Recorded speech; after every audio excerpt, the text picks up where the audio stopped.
Yan. Ya, Bud. Jadi teman-teman, hari ini adalah topik podcast yang paling gue tunggu-tunggu. Kenapa? Karena hari ini adalah topik di mana Adrian akan menceritakan tentang pengaruh buruk dia sebagai dokter di dunia industri yang gue geluti. Jadi perlu teman-teman tahu, Adrian kan kesehatan, gue kan di industri entertainment. Dan ternyata banyak banget kebohongan-kebohongan dari Adrian yang akhirnya dipakai sama industri gue. Makanya dia mau cerita hari ini. Betul kan ya? Betul. Salah satu kebohongan dari industri apa nih? Lu bilang seni ya? Seni ya. Adalah janjian rekaman jam 9, terus dia ngilang, baru balas jam 4 pagi bilang ketiduran.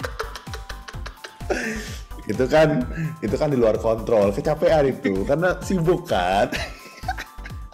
Aduh.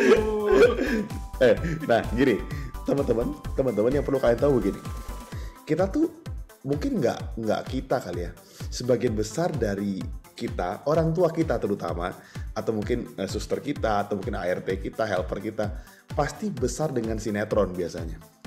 Jadi ada banyak sinetron yang sangat membekas di kepala. Maksudnya mereka pasti nontonin, kadang-kadang emak gue jahat suka gitu sendiri-sendiri. Jadi kayak dia terbawa emosi kan. Nah yang jadi masalah sebetulnya di sinetron tuh pasti ada adegan kecelakaan selalu tuh. Adegan kecelakaan dramatis, pasien didorong-dorong kan. Nah hari ini kita mau bahas tentang mobil udah dari jauh ya kan, dan kecepatan tinggi, orangnya cuma teriak dong. Ganti scene 3-4 kali masih teriak gitu, padahal dia masih lagi gitu. Nah Yan, coba pertanyaan kita, itu kondisi medis apa yang menyebabkan orang itu teriak dan tidak berlari? Itu namanya patuh terhadap sutradara. Benar juga. Nah jadi teman-teman, kita mau bahas beberapa hal-hal di sinetron yang sebetulnya tidak pernah terjadi di dunia medis secara sebenarnya gitu. Dan jangan sampai kalian kebanyakan nonton, kemudian ketika ada yang kalian bawa ke rumah sakit, kalian komplain, loh kok begini pengobatannya. Itu yang sebetulnya hal yang takutnya terjadi gitu ketika kalian di rumah sakit gitu. Nah yang pertama gue mau tanya, sebetulnya gini, gue sering banget nonton sinetron ketika mereka pingsan gitu ya, tolong ambil air, terus akhirnya mereka kasih minum, terus pasiennya bingung dan jadi bangun gitu. Pertanyaan gue yang pertama, itu pernah terjadi nggak, atau apakah pasien itu bisa minum ketika mereka kondisi tidak sadar? Ya, yang minum pasiennya kan ya, bukan penolongnya ya. Bukan pasiennya. Seger, tenang gue. Nah, ini salah satu pitfall paling besar nih, Bro. Jadi jangan sampai ditiru di rumah. Don't try this at home, bahwa kalau misalnya ada orang yang sadar, itu malah dikasih minum. Oke. Salah, tapi mesti gue tekankan, bahaya. I see. Gitu. Nah, kenapa jadi gini, konsepnya itu, kenapa orang pingsan itu kan kadang-kadang ada yang karena tau ya, sengatan panas. Karena kepanasan ya. Nah, orang zaman dulu bilang kurang gula. Nah, maka langsung dibikin air gula. Ya, terus kasih minum.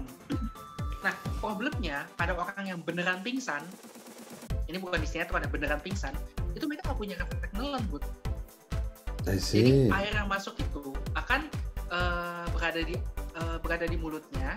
Kalau misal kita paksakan masuk, khawatirnya adalah masuknya ke tenggorokan kita kan ada dua ya, satu kerongkongan, satu tenggorokan. Satu buat makan, satu buat nafas. Ya. Nah, dikhawatirkan air atau makanan yang dikasih itu bukan masuk ke jalur yang untuk makan, tapi jalur untuk nafas. I see. Nah, kalau misalnya dicairkan, bisa terjadi namanya tersedak, tapi cairan yang tersisa itu ketinggalan di dalam paru-paru, nyebabin infeksi paru-paru. Tapi kalau dipaksa makanan yang padat, takutnya makanan itu kan ganjal di saluran nafas, akhirnya bikin pasiennya tersedak dan nggak bisa nafas. I see. Malah jadi bahaya sebetulnya ya. Bahaya banget. Pokoknya kalau misalnya kata kita temuin pasien nggak sadar, nah, lu bisa lihat tutorial yang Budi lakuin kepada boneka. Oh iya, kita pernah bikin, iya. Nah, itu cara penanganan yang paling tepat untuk orang nggak sadar. Kita pastikan dulu nggak sadarnya karena apa. Nah, kalau misalnya kata penyebabnya misalkan aja, jangan lupa panggil bantuan, itu nomor 1 pasti. Nah, kalau misalnya penyebabnya karena jantung atau karena sumbatan napas, itu penanganan berbeda. Terus selalu lakukan CPR atau cardiopulmonary resusitasi untuk orang yang tidak respon. I see. Nah, Yan, lu boleh deh sampaikan permohonan maaf. Bilang selama ini gue sudah berikan contoh yang buruk pada dunia industri gitu. Lu bilang dong. Lu bilang kan, lu sebagai kesehatan lu kan merasa bersalah kan. Lu kan ngasih sesuatu yang buruk. Boleh deh, ayo gue kasih kesempatan. Nggak mau minta maaf nih. Enggak, gue pakai momen dan saat ini untuk menebus kesalahan gue. Jadi kan gue cerita. Oh iya, benar, boleh. Jadi lu mengaku ya sebenarnya. Jadi itu yang pertama yang Adrian lakukan yang akhirnya kalian tiru tuh berbahaya. Nah yang kedua ya, ini juga sering terjadi. Maksud gue gini, kalau yang kedua ini, gue merasa nggak hanya terjadi di sinetron, to be honest, tapi di film-film action luar negeri juga terjadi, gitu. Sering banget. Misalnya gini. Dia di ruang operasi atau di kamar istirahatnya, kemudian dia merasa dia sehat, kemudian ada something happen, kejadian, dia cabut infusnya sendiri, terus dia pergi keluar. Ya, itu sering terjadi. Maksud gue nggak hanya di sinetron kan, di film action juga sering terjadi gitu. Benar. Dia kuat gitu. Maksud gue apa yang terjadi dan kenapa nggak bisa gitu? Menurut gue juga bisa, tinggal cabut gitu. Pertanyaan gue, apakah itu boleh, tidak boleh, apa efeknya? Nggak bisa, Bud. Begitu dicabut dan dia lari keluar, pasti dikejar satpam karena dia belum bayar bill nih. Benar. Nomor 1 pasti. Benar juga ya. Benar. Masuk akal juga tuh. Apa kok kalau dipakai BPJS ditanya dulu kartunya mana? Benar. Kalau gitu, buat kalian yang pengen, pastikan BPJS pegang atau kartu-kartu asuransi swasta dipegang, gitu kan? Ini nih, udah. Tidak kasih lihat ya. Oke. Nah. Jadi pembuluh infus itu kan dihubungkan dengan pembuluh darah kita. Pembuluh darah kita tuh sifatnya aktif, dipompa jantung, pompa darah melalui pembuluh darah. Jadi pembuluh darah itu anggapnya itu kayak jalan tol yang lancar, itu mengalir terus. Nah, pembuluh darah yang lancar, nah kita masukin pembuluh infus masuk ke dalam untuk ngasih cairan. Jadi ntar cairan itu akan terbawa dari darah yang mengalir. Oke. Nah, prosedur yang benar pada saat dicabut infusnya itu setelah kita cabut, kita akan lakukan penekanan pada daerah bekas cabutan. Kenapa? Untuk mencegah aliran darah yang masih mengalir itu terus untuk keluar dari bekas tusukannya. Oh, I see. Nah, pada saat kita tekan, langsung deh terjadi proses pembekuan darah. Jadi tekannya nggak butuh terus-terusan. Jadi tekan sebentar, begitu kita lihat, udah berhenti nih darahnya, nggak ngalir lagi. Nah, lo kebayang nggak kalau misal infusnya masih kepasang beneran, lu cabut, nggak lu tekan, darahnya kan mengalir terus keluar. Dan yang bahaya adalah dia harus extra charge untuk bersihin kamarnya kan? Itu paling bahaya sebetulnya. Bener kan? Bener dong. Benar juga sih. Yan, apa yang terjadi sebenarnya? Apa yang terjadi? Nah, memang jadi lu mesti tahu pembuluh darah kan ada 2 buat, namanya arteri sama vena. Vena. Ya, gila lu tahu. Kalau itu gue tahu lah. Salut. Biologi gue kan 4, ada yang benernya dikit, itu bener kayaknya gue. Oh, bagian dari 4 itu ya, arteri, vena, udah 2. Nah, arteri itu sifatnya itu aliran darahnya kencang, Bu. Nyembur. Jadi kalau misalnya kita sebagai orang misalnya terkena luka pada arterinya, itu darahnya pasti muncrat-muncrat. I see. Gitu. Kalau vena, darahnya itu cenderung merembes. Jadi dia nggak ada tekanan, tapi dia akan keluar, ngalir terus. Nah, infus itu biasanya akan dimasukkan ke dalam pembuluh darah vena. I see. Gitu. Jadi kalau misalnya lu cabut, mungkin darahnya emang nggak akan muncrat-muncrat, nggak kayak film-film horor atau gore gitu ya, enggak gitu. Tapi darahnya mengalir terus. Ditambah lagi tuh abis itu misalnya adegan sinetron lari. Iya. Nah, lo kebayang nggak darah itu kan seperti apa gitu loh, ngalir terus sampai dia tahu. Iya, make sense. Gitu. Dan yang ketiga biasanya kenapa kita langsung tutup, karena pembuluh darah kita itu sifatnya sensitif terhadap jalan masuk kuman. I see. Jadi pada saat seseorang mau dipasang infus yang dibuat, lu pernah nggak dipasang infus? Pernah. Lu mungkin tahu ya, prosedurnya tuh nggak cuma dilihat-lihat langsung ditusuk, enggak, dibersihin dulu. Iya. Dipastiin alat yang untuk disuntikannya itu adalah benar-benar steril. Nah, karena kenapa? Begitu dia terbuka, itu adalah jalan masuk kuman. Nah, kalau misalnya dicabut, darahnya keluar terus dia main lari begitu aja, itu kan jadi jalan masuk kuman juga. Iya, infeksinya akan tinggi jadinya. Gitu. Orang kemarin gue sempet mau dimasukin infus, gue sampai dimandiin segala kok. Mesti mandi dulu apa gitu, sebelum gue infus gue mandi dulu, terus baru jadi steril banget tuh badan gue full semua. Dimandiin juga gue kemarin di rumah sakit. Iya sih, memang benar sih buat kadang-kadang kalau kita ketemu pasien yang luar biasa kotor banget ya begitu. Jadi ini aja nggak cukup ya, harus mandi. Nggak cukup. Makanya, baru gue mau bilang kol putih kan, ternyata itu kali. Karena gue tuh di sana di infus coba sekali nggak ketemu mandi, dicari 2 kali nggak ketemu. Jadi gue setiap mau dicoba mandi terus tuh gue, kayak bersihan kayaknya itu rumah sakit. Oh, gue tahu. Berarti tenaga medisnya baik aja gitu. Pas ditusuk pertama dia udah bilang, wah ini mah ini daki ini. Oke, daripada semakin panjang bicara di ini, gue nanya yang ketiga. Yang menurut gue ya, yang ketiga ini paling epic. Jadi yang ketiga ini gue rasa dipraktekkan nggak hanya di sinetron, tapi di anak-anak. Jadi kalau anak-anak main, anak-anak sekolah main, ceritanya ada pura-pura pingsan, ayo dikasih dep itu tau gak sih yang kejut listrik itu? Oh iya gue tahu. Jadi itu berlaku nggak cuma di sinetron, tapi di anak-anak main pun rasanya udah membekas di kepala anak. Pertanyaan gue begini, yang pertama, sebetulnya apakah betul semua orang sekarang tuh dikasih itu? Apa sih kejut jantung ya gitu? Yang kedua, apakah kalau udah mati bisa hidup lagi? Karena itu juga di sinetron, di film bioskop, kayaknya itu bisa jadi alat ketika dia udah dikejut dia bisa hidup. Nah, pertanyaan gue itu, sebenarnya apa yang perlu dilakukan dan kapan kita pakai alat itu sebetulnya? Iya, oke buat. Begitu lu bilang gue baru ingat gitu. Dulu kan kalau masih kecil mainannya pakai setrikaan atau panci kan, pokoknya itu sebagai alatnya gitu. Iya benar. Nah, jadi ini juga salah satu hoax, satu kesalahan yang kadang-kadang merepotkan tenaga medis juga gitu. Pasien datang ke UGD dalam kondisi yang mohon maaf ya sudah tidak bernyawa, tapi dari keluarga maksa untuk tetap coba disetrum dulu. Kenapa nggak disetrum dok? Tanya gitu. Karena benar kata lu dianggapkan bahwa setrum itu bisa mengobati segalanya. Bahkan menghidupkan yang sudah mati. Sebenarnya enggak. Ada beberapa irama jantung yang bisa kita kembalikan dengan menggunakan terapi kejut listrik. Gitu. Nah, beberapa iramanya nggak mungkin gue sebutkan karena itu Karena tahu nggak nyampe kan? Enggak, karena itu terlalu advance dan gue kasih di sini gratis gitu. Jadi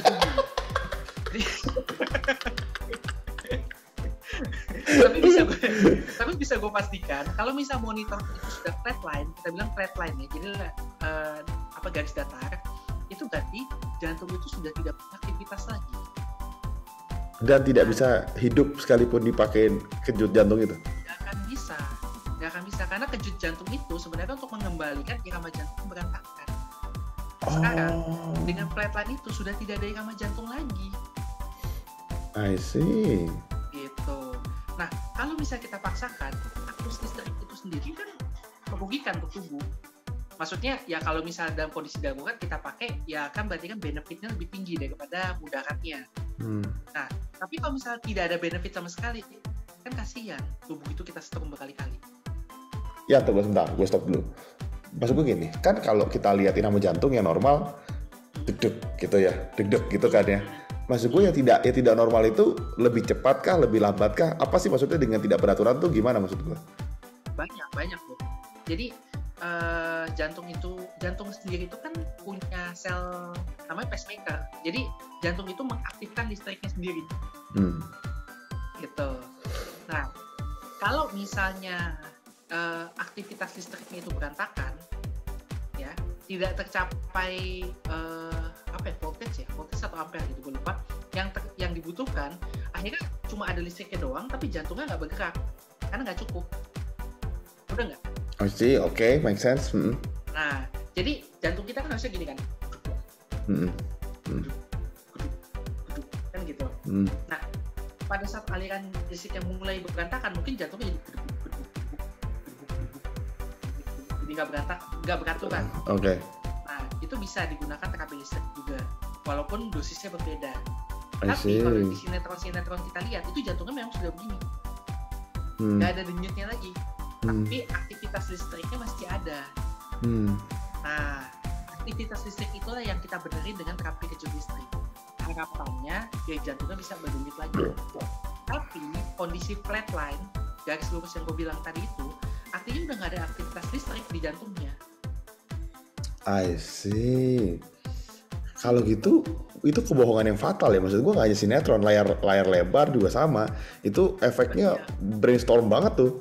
Yang pokoknya kalau flatline kita pakein bisa ada kemungkinan something happen gitu. Lagi. Iya, itu benar-benar nggak akan mungkin ya, Yan? Enggak, itu nggak bisa. Dan lagi penggunaan kejut listrik tuh nggak kayak gitu, Bu. Jadi nggak kayak bisa ini kan, cas. Iya. Itu ngelihat iramanya. Wah, nggak balik. Lagi, jedret. Tadi dia balik. Lagi, jedret. Terus bisa sambil nangis-nangis kan. Lagi, jedret gitu. Terus tahu bangun gitu. Caranya nggak gitu. Sebenarnya gimana? Sampai teman-teman kita juga dengar. Sebenarnya gimana? Jadi penggunaannya ya, pada saat lu shock si pasien ya, itu harus langsung dilanjutkan dengan CPR. Oh, I see. Gitu. Karena pada saat di shock jantung kan kaget. Mungkin aktivitas listriknya mulai ada yang dikit-dikit nih. Tapi dia masih belum mampu nih untuk memompa jantung. Nah, kita bantu dengan tekanan dari luar, CPR itu, jadi jantungnya seolah-olah berdenyut. Memompa lagi pembuluh darahnya, memompa lagi oksigennya. Harapannya, tadi gue udah sebut ya pacemaker ya, yang mengaktifkan listriknya itu. Jadi kayak kebangun, dan dia beraktivitas lagi seperti normal, jantungnya bergerak. I see. Nah, oke. Pertanyaan gue gini. Ketika mereka dikasih sentuhan listrik itu, bener nggak sih efeknya tuh mereka lompat begitu seperti film-film selebay itu, bener nggak sih itu efeknya? Betul. Oh, I see. Tapi nggak ya, adalah pergerakannya, tapi nggak selebay itu sih. Nggak sampai loncat gitu kan, goyang-goyang sana gitu, baru tiduran lagi itu enggak gitu. Oh, I see. Memang ada pergerakan karena seluruh otot tubuh kita itu kan dikasih otot kita semuanya itu bergerak dengan impuls listrik. Oh, I see. Jadi begitu kita kasih listrik menjalan, jadi kesannya seolah kayak otot kita dipaksa untuk bergerak. Ini ada gerakan sedikit, tapi nggak langsung gerakannya itu nggak mayor, cuma ini aja.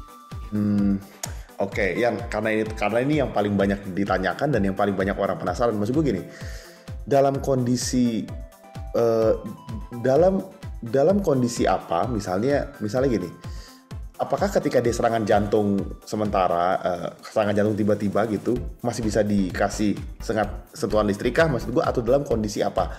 Kan kadang-kadang ketika orang pingsan, jatuh sementara, kan orang nggak tahu ini orang udah meninggal atau belum gitu ya. Maksud gue gitu, misalnya ketika dia jatuh, kita kan nggak tahu dia meninggal atau belum. Bisa aja mungkin nafasnya kita nggak bisa sadar gitu. Maksud gue, berarti kondisi-kondisi penyakit apa yang bisa sesegera mungkin dipakein kejut listrik itu?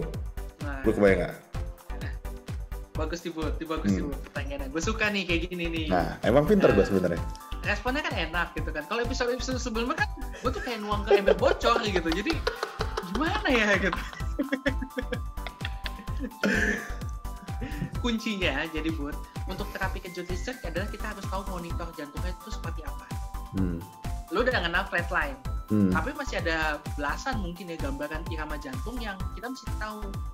Nah, jadi menjawab pertanyaan lu, pada saat orang nggak sadar, ya kita cek responnya kok nggak bangun gitu, kita cek nadinya kok nggak ada gitu, jadi kita asumsi jantungnya berhenti.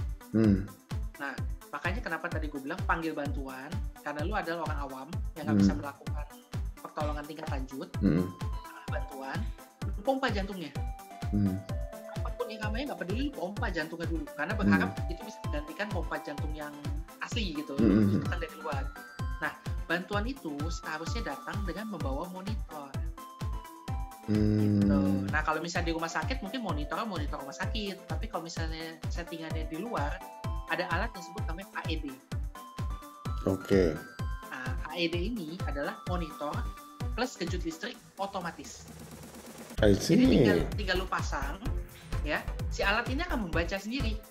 Ini iramanya apa? Bisa dikejutin nggak pakai listrik? Kalau ternyata wah nggak bisa, dia akan ada suaranya Bu. Ini bukan irama yang bisa dikejutkan. Lanjutkan CPR. Nah, nanti I see. Gitu. Nah, Jadi lu nggak usah terlalu pusing. Kalau misal udah monitor pasti kan udah tenaga medis. Tapi kalau sebagai orang awam, alat itu otomatis. Oh, itu dijual bebas berarti alatnya? AED itu dijual bebas sih alatnya? Dijual bebas dan seharusnya itu ada di tempat-tempat umum sih, Bud. Kalau di luar negeri itu dia ada peraturannya. Misalnya dalam satu mall yang gede, itu dalam jarak berapa meter tuh AED itu harus bisa diraih atau dicapai. Oh, I see. Oke, got it. Gitu. Bandara kita udah ada. Jadi kalau misalnya nanti lu ke bandara dan penasaran seperti apa sih AED-nya, dari tempelnya seperti apa, lu bisa lihat. Oke. Nah ya, pertanyaan gue, berarti kan tidak semua irama jantung yang tidak beraturan bisa dikasih kejut listrik gitu kan? Maksud gue. Nah kalau misalnya untuk orang-orang patah hati kan jantungnya sudah deg-degan tuh, sakit, sedih, hatinya hancur, bisa nggak tuh dikejut listrik? Biar teratur kan, karena orang kalau patah hati kan deg-deg terus dia hatinya kan gundah gulana. Mungkin nggak, maksud gue, ketika nggak beraturan dikasih kejut listrik memungkinkan nggak gitu? Jadi pendengar kita nggak penasaran. Kalau patah hati sih mendingan di gips, Bud. Benar juga ya, daripada kejut listrik mendingan di gips, lebih make sense juga ya. Nah, jadi gue mewakili Healthy Hacks meminta maaf karena Adrian kan suka nyebarin hal-hal yang tidak gitu. Jadi maksudnya sebagai gue meminta maaf juga kalau teman-teman dari Adrian mendapat informasi yang kurang baik, akhirnya memberikan inspirasi yang tidak terlalu baik juga gitu. Jadi teman-teman, kita akan tayang tiap hari Senin dan Kamis. Tungguin kita akan bikin konten-konten yang pasti menarik buat kalian, pasti seru, dan juga informasi baru supaya kalian gak tersesat dengan banyak kesalahan tenaga medis. Yang kedua, stay healthy, karena Omicron udah masuk, udah ada penyebaran cepat, jadi make sure pakai masker, jaga kesehatan, dan tetap berhati-hatilah dengan keluarga terdekat, dengan orang lain gitu. Ada tambahannya? Ya, seperti kata Budi, Omicron udah masuk ke Indonesia, dan liburan Nataru juga udah deket. Bukannya nggak boleh bersenang-senang, silakan menikmati liburan akhir tahun ini, tapi jangan sampai melupakan prokes. Itu aja pesan gue. Jadi sampai situ aja, sampai ketemu di episode minggu depan. Stay healthy and stay alive. Bye-bye.